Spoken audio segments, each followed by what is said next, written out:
হঠাৎ মানুহজন আৰু মই আহিব লগা হ'ল মালিনী থানৰ বুলি। আৰু এই মালিনী থাননো ক'ত আছে সেয়া আপোনালোকে সকলোবোৰ ভিডিঅ'টো শেষলৈকে গম পাব। আৰু এই মালিনী থান মন্দিৰটো কিয় বিখ্যাত সেয়া আপোনালোকে হয়তো কিছুমানে জানে, কিছুমানে নাজানে।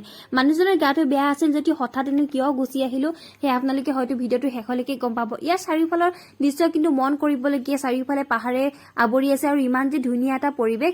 এতিয়া আমি টাৰ্ণিং ল'ব লাগিব এইফালেদি। আৰু আপোনালোকে জানেনে শ্ৰীকৃষ্ণ ৰুক্মিণী দেৱীক পলুৱাই আনি ক'ত লুকুৱাই থৈছিলহি? হঠাৎ মানে ফটো তুলিব নিদিয়ে, এতিয়াতো বিন্দাছ ফটো তুলিব পাৰো। আৰু ইয়াত আমি কেৰিবেগ এটা থৈ দিছিলো হা, আমাৰ বস্তু নাই, কেৰিবেগটো কোনোবাই লৈ গ'ল জানেনে? এতিয়া বস্তুখিনি থবলৈ কেৰিবেগটো নাই, কোনোবাই লৈ গুচি গ'লগে। তুমি কি কোৱা, পাহাৰৰ ওপৰত থাকিব মন আছে? নাই নাই বোলে মন পাহাৰৰ ওপৰত থাকিবলৈ।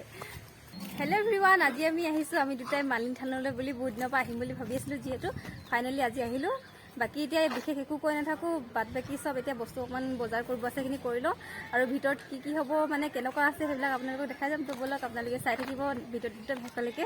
ইয়াতে অকণমান বজাৰ চজাৰ কৰি ল'লোঁ। এইপিনে ফুল এপাত লৈছোঁ, এপাত ৰূপৰ ফুল বুলি কয়, 50 টকা লৈছে। এপাত দিলে কিন্তু আপোনালোকৰ মনৰ বাঞ্ছা পূৰণ হৈ যায়। মই বহুত দিনৰ পৰা দিম বুলি ভাবি আছিলোঁ, যিহেতু সেইকাৰণে 50 টকা দি ফুল এপাত ল'লোঁ। আৰু এইপিনে ৰছী লৈছোঁ, লগতে আকৌ চেনী গুটি, এইটো কি কয় নামটো মই ভালকৈ নাজানো, পাহৰি যাওঁ। ঐতিহাসিক মালিনী থানখন আগতকৈ বহুত জাকত জিলিকা হ'ল। আৰু এইপিনে আকৌ আমি টিকেট কাউণ্টাৰত গৈ টিকেটো কাটি ল'লোঁ। এতিয়া আমি একেবাৰে ওপৰলৈকে উঠি যাব লাগিব। ৰুক্মিণী মন্দিৰো আছে ওপৰত। বহুতো ঠাইৰ পৰা আমাৰ ইয়ালৈ যিহেতু মানুহ আহে আপোনালোকে চাবলৈ মালিনী থানখন, যদি আপোনালোকে নাই অহা তেন্তে চাবলৈ আহিব। আৰু বহুত ধুনীয়াও হয়, আপোনালোকক গোটেইখিনি দেখাবলৈ চেষ্টা কৰিম। এতিয়া ইয়াৰ পৰা চিৰি বগাই বগাই একেবাৰে ওপৰলৈকে উঠি যাব লাগিব। আগৰ দিনৰ শিলবোৰ হয় এয়া, মানে শিলৰ চিৰি। আৰু এইপিনে এখেতলোকে সেৱা কৰি আছে। মই বস্তুবোৰ যোগাৰ কৰি ময়ো সেৱা কৰি ল'লোঁ। তাৰ আগতে এখেতলোকতো অকণমান দেখাই ল'লোঁ। দুবিঘা মোৰ জ্বলাই ল'লোঁ, এতিয়া 3 পাক ঘূৰিব লাগে কাৰণে 3 পাকটো ঘূৰি আছোঁ।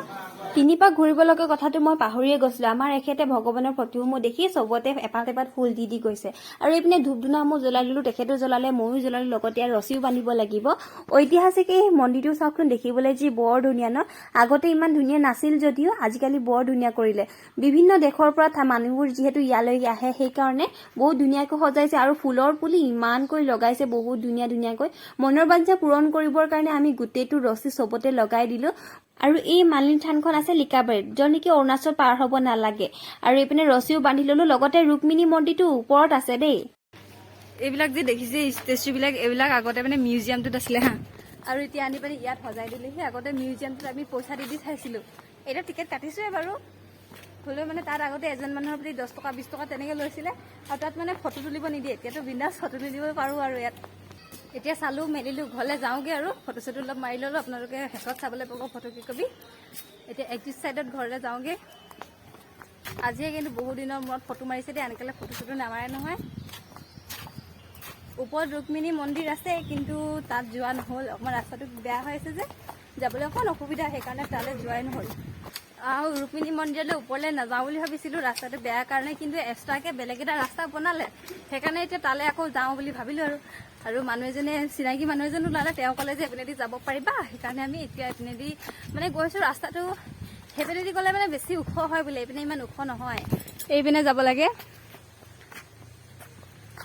পাহাৰৰ ওপৰত থকাৰ কিন্তু ইচ্ছাটো আছে হা, কেতিয়াবা যদি আকৌ মাটি খহি পৰে মৰিব লাগিব নহয়, সেইকাৰণে আৰু নাথাকোঁ ন। তুমি কি কোৱা, পাহাৰৰ ওপৰত থাকিব মন আছে? নাই নাই বোলে মন পাহাৰৰ ওপৰত থাকিবলৈ। ভোক লাগিছে হা, একদম মানে অহাৰ একো প্লেনিং নাছিলেতো, ঘপককৈ আহিছোঁ, ভাগৰো লাগিছে মানে ভোকে। এ না না যাওঁ হা, সেইকণ চেচ আৰু ভোক লাগিছে। হয়ো হয়, 12টা বাজিবলৈ হ'ল, মোৰো ভোক লাগিছে। অহা কথা নাছিলেতো, এখেতৰ কালি গা বেয়া আছিলেতো, সেইকাৰণে আৰু আজি আকৌ গাটো ভাল পালে, ঘপককৈ আহি গ'লোঁ।